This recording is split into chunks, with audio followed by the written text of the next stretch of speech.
Just to underscore this whole deal with Josh Hader, okay? 40 consecutive scoreless appearances.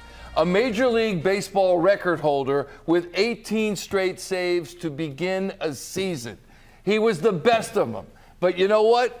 You got to play like the best of them to beat the best of them, and your fighting Phillies did it tonight. As we welcome you to Phillies Postgame Live, presented by Cure Auto Insurance. Good night, everybody. Oh, Ricky? Yeah, Ricky Bo, we're going to get to Ruben. Ben Davis is here. That's a magnificent win. That's the first 5-game win streak they've got this season. It was a great win because they keep doing this all the time now. We saw it on Sunday, 2 big home runs. And then, you know, where the contributions are coming from. You think about Stott on Sunday.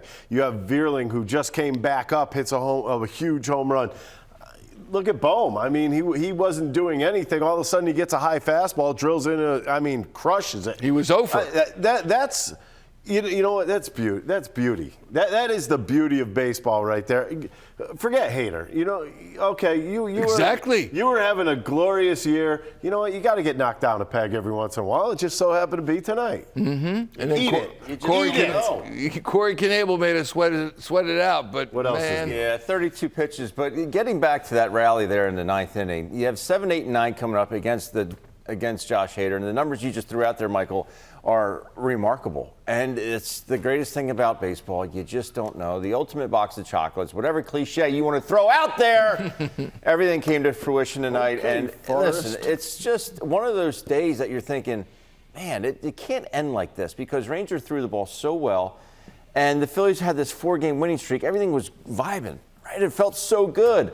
And then all of a sudden they run into, you know, Jason Alexander, who didn't really have a whole heck of a lot. They shut them down for the bats, and they were somehow able to eke out a W. It was glorious. I didn't know Jason Alexander from Jason Alexander. I mean, who did? He's 29 years old. It's his 2nd appearance of the season. He had been in AAA the entire season until last Wednesday. You've heard of smoke and mirrors? That was smoke and mirrors. Yeah. That guy should have been blasted out of that game by the 3rd inning. Not every day. Look at that. Before tonight, 17 2/3, 4 hits. Not an earned run there. Not a home run there. And 28 strikeouts to 6 walks. Tonight, 1 inning pitched, 2 hits, 2 earned runs, 2 home runs, and 2 strikeouts. Snaps that streak of 40 straight scoreless appearances. It happens in baseball. I mean, I always say that there's that little blue guy, the humbler. He comes running for you every once in a while. Well, he jumped on Hader's shoulder tonight. And sometimes you just go out there. And it's funny because I'm on Ben's side with the slider. I think was a horrible pitch to Matt Vierling. But you have to wonder that he threw that fastball to Alec Bohm, and Bohm timed him and hit it out of the ballpark. You have to, in a closer's mind, he may have been thinking, I don't have my best fastball tonight. I have to, change things up a little bit. And boom, you hang that thing over the middle of the plate. Good piece of hitting by Vierling, too. Sure was. Let's go out to Milwaukee, check in with Ruben Amaro Jr., who called tonight's game with Tom McCarthy. Ruben, you just got done speaking with Matt Vierling. He's called up today. As Johan Camargo goes on the IL. Zach Wheeler is on paternity leave.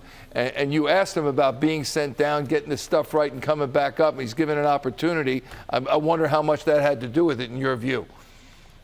Well, I mean, it's a very tough thing. I mean, he was a starting center fielder for the Philadelphia Phillies at the outset of this season and lost his job and got sent down. I've been there. I've done it. And at some point, I know he's really struggled when he first went down, but he got himself right and got an opportunity and did amazing things tonight. And you got to feel very good for the guy. He's a very hard worker, and you pull for those guys all the time. But I know it's a very, very unlikely scenario that happened tonight. But, hey, anything can happen when you continue to work hard and give yourself a chance. Well, the other problem we're starting to run into here is a high pitch count all the time when he's out there.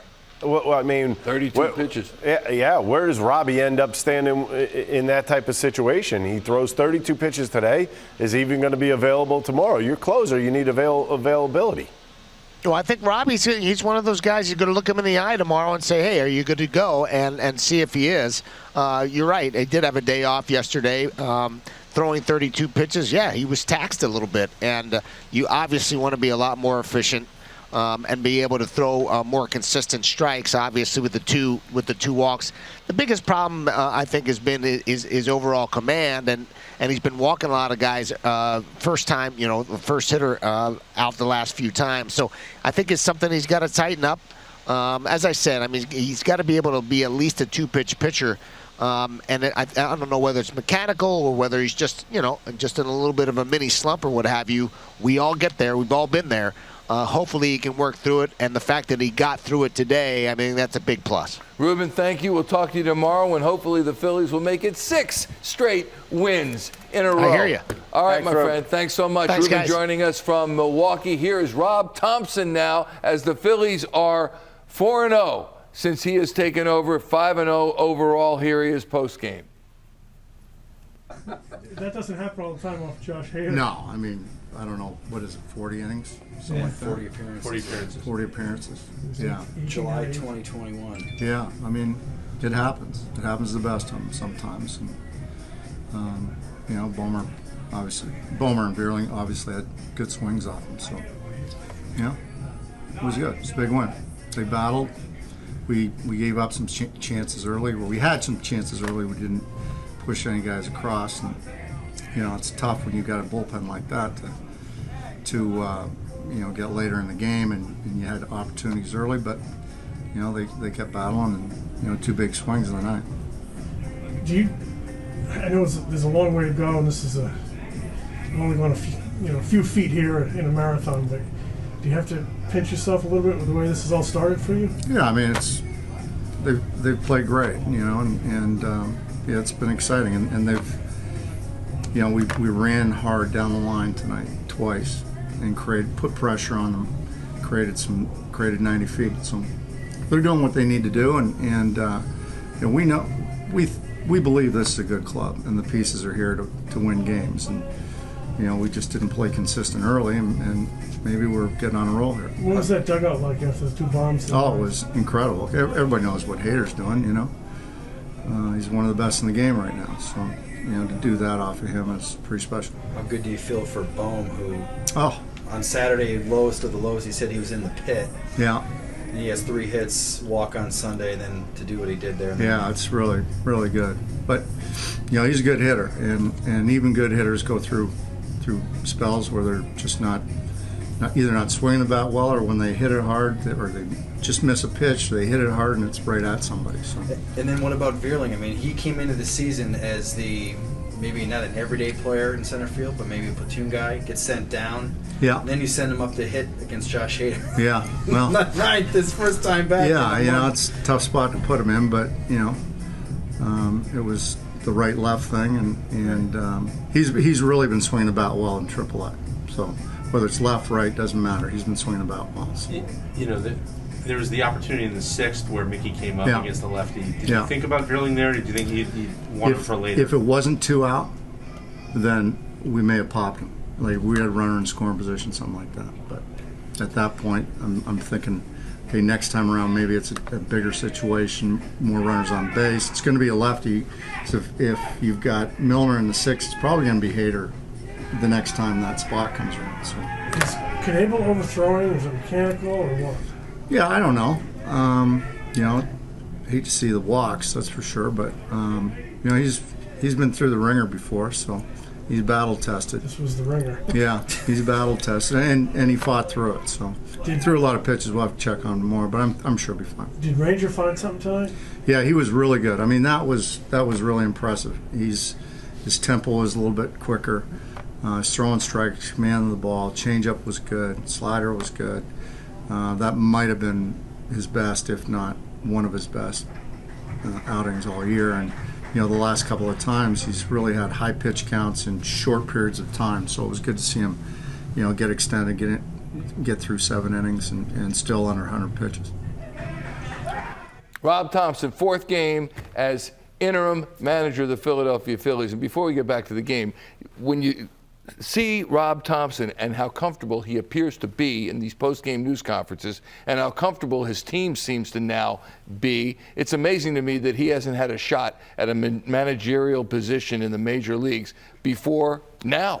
I mean, he probably should have. Don't you think? As long as he's been around, as long as he's been a bench coach, he absolutely should have. There's no doubt about it. And I think the one thing about Rob that you hear is that he's a baseball guy.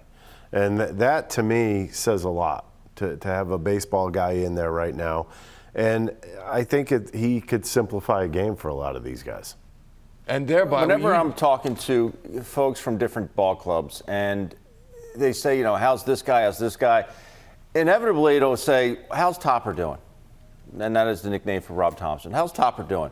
I said, he's doing great. He's just a great baseball guy. And to a man, they always say, isn't he the most prepared guy you've ever been around? And I would say yes. He is prepared for everything. We talked about what he was going to do on his off day. I saw him on Sunday, and we asked, what are you going to do on your off day tomorrow, Topper? He said, probably just go over the Brewers. There is no off day for Rob Thomson, and you like to see that. The other thing I like to see is he's the same guy day in and day out. If they would have lost tonight's ball game, you would have gotten the exact same interview. He doesn't get too high over the highs, doesn't get too low over the lows.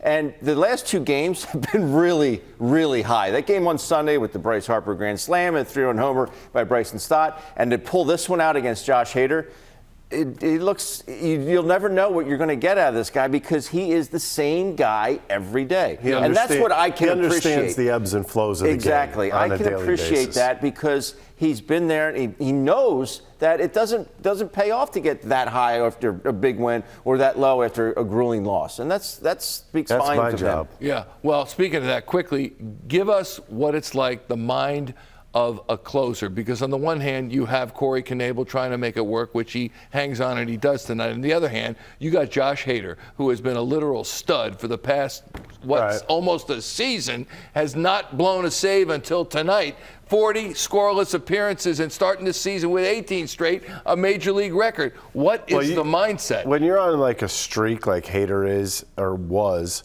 I think you almost wait for it to end. It's not like one of those, it kind of could weigh on you a little bit, especially, 40 appearances because you're hearing it every single day. Every time you come into a ball game, well, that's 41 straight appearances that you haven't given up a run. And you know what? It kind of weighs on you. So I just think if in his case you just say, I throw this one out the window and I'll come back tomorrow. Yeah. And with Knebel, I just think it's one of those things where you just got to pound the strike zone. And I had a little something different. If I didn't have my curveball, I could go to my slider. And so I would use my best two pitches on that night. One of them would always be a fastball, but if my curveball wasn't working, I'd go directly to my slider.